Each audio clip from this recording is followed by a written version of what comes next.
कौन बनेगा नेता। नगर निगम के चुनाव पास आने वाले थे। पूरे कानपुर शहर में टिकट को लेकर मारामारी शुरू थी, लेकिन सबसे ज्यादा चर्चा में वार्ड नंबर 40 की सीट थी। वो इसलिए क्योंकि इस बार वहां की सीट महिला के लिए आरक्षित थी। अब सवाल ये था कि चुनाव लड़ेगा कौन।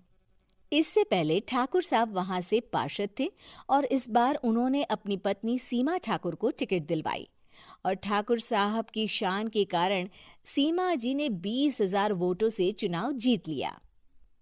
अरे बधाई हो सीमा भाभी, अब तो आप वार्ड की पार्षद बन गई हैं। अब तो हमारे काम आप ही करवाएंगी। अरे ये तो सिर्फ नाम की पार्षद बनी है, वो तो महिला सीट आ गई, वरना पार्षद तो मुझे ही बनना था। अब भले ही चेहरा इसका होगा, लेकिन पावर तो मेरी ही होगी। अरे वाह भाई साहब, क्या दिमाग लगाया है आपने भी। आइए आप लोग, खाना लगा दिया है सबके लिए। सीमा जी पार्षद बन चुकी थीं, फिर भी उनकी एक ना चलती। सारे काम ठाकुर साहब खुद ही संभाल लेते और जहां जरूरत पड़ती वहां सीमा जी का अंगूठा लगवा लेते। सीमा जी ज्यादा पढ़ी लिखी भी नहीं थी।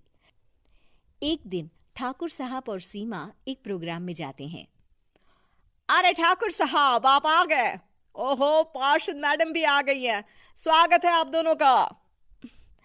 लगता है हमारे पार्षद फंड का सही इस्तेमाल हो रहा है। चलिए अब उद्घाटन करते हैं। ये लीजिए ठाकुर साहब कैची, आप ही सबसे पहले प्रवेश कीजिए। सब लोग आगे निकल जाते हैं और सीमा जी पार्षद होने के बावजूद भी पीछे खड़ी रह जाती हैं। वो देखती हैं कि वेलकम बोर्ड पर उनका नाम है, लेकिन महिला होने के कारण कोई उनका सम्मान नहीं कर रहा। अगले दिन एक आदमी उनके घर आता है। अरे ठाकुर साहब नमस्कार। कल ना हम नोटिस किए कि हमारा घर तो अवैध है और नगर निगम वाले उसे तोड़ने आ रहे हैं। अरे कुछ कीजिए ना ठाकुर साहब। देखो भाई, मैं तो ज्यादा कुछ कर नहीं सकता, पर अगर तुम सबकी जेब गर्म कर दो तो कुछ हो सकता है। कुल मिलाकर 4 लाख लगेंगे। अरे 4 लाख ठाकुर साहब? अरे भाई, मैं अपने लिए नहीं मांग रहा हूँ। दरोगा है, इंजीनियर बाबू है, बड़े साहब है, सबको देना पड़ता है ना थोड़ा थोड़ा। बोलो है मंजूर? तभी वहां अचानक सीमा जी आ जाती हैं। अरे ये आप क्या कर रहे हैं? पहले इन्हीं लोगों से तो आपने वोट मांगे, अब इनसे ही पैसे ले रहे हो। अरे चुप रहो तुम। तुम्हारा काम है सिर्फ अंगूठा लगाना, तुम वही किया करो। मुझे दूसरे काम तुम मत सिखाओ, समझी? और तुम ना जाओ, अब पैसे लेकर आओ, वरना जेसीबी किसी भी वक्त आती होगी। सब कुछ ऐसे ही चलते रहता है। एक दिन सीमा जी और ठाकुर साहब को एक लोकल मीटिंग में बुलाया जाता है। वहां पर कई और अधिकारी लोग भी मौजूद रहते हैं।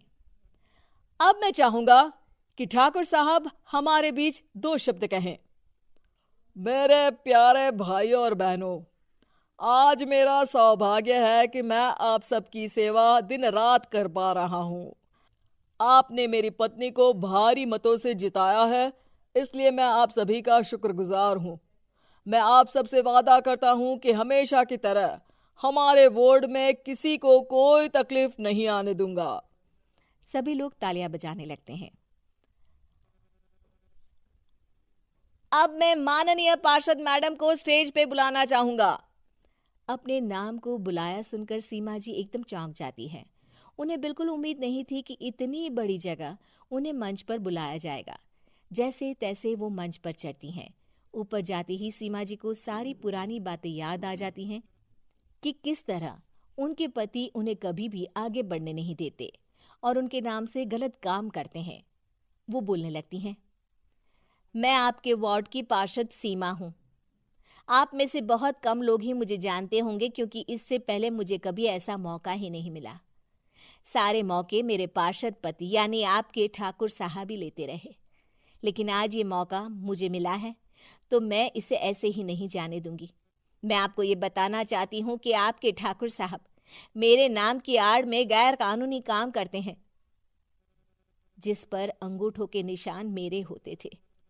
इसीलिए मैं अपनी गलती मानती हूँ और आज अपने पद से इस्तीफा देती हूँ, ताकि आगे से कोई गलत काम ना हो पाए।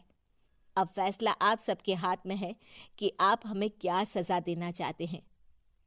सीमा जी की बातें सुनकर ठाकुर साहब के चेहरे का रंग उड़ जाता है और वो शर्म से मुंह नीचा करके वहां से चले जाते हैं और पद से इस्तीफा देकर ही सही सीमा जी अपने आप में आत्मविश्वास महसूस करती हैं। उम्मीद है कि आपको हमारी ये कहानी पसंद आई होगी।